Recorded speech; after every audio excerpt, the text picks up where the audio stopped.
How to make Andersen split pea soup.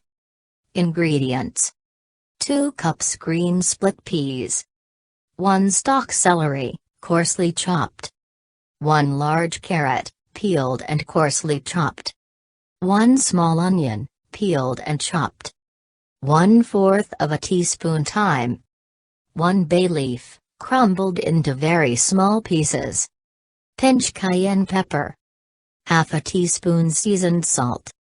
Salt and pepper to taste. Directions: sort the peas in a mesh strainer, removing any stones or impurities.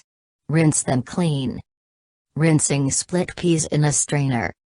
Combine the peas, celery, carrot, onion, thyme, bay leaf and cayenne in a soup pot and cover with 2 quarts, 8 cups, of water. Cooking split peas in a stockpot. Bring the pot to a boil.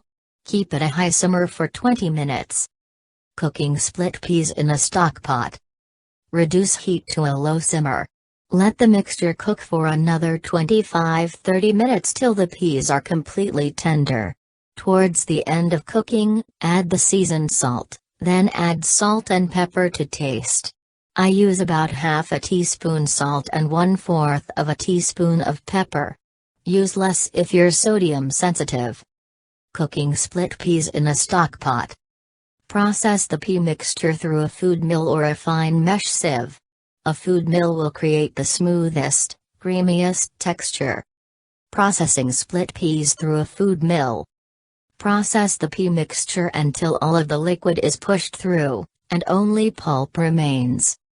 Processing split peas through a food mill. A creamy soup will result. Split pea soup in a stockpot.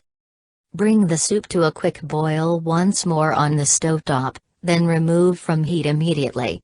If the soup seems too thick, add some hot water to thin it out to the desired consistency.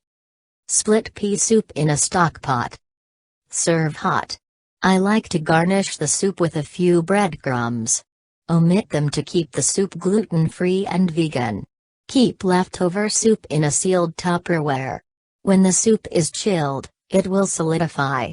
Adding a little water and stirring as you reheat will help the soup to heat up more smoothly.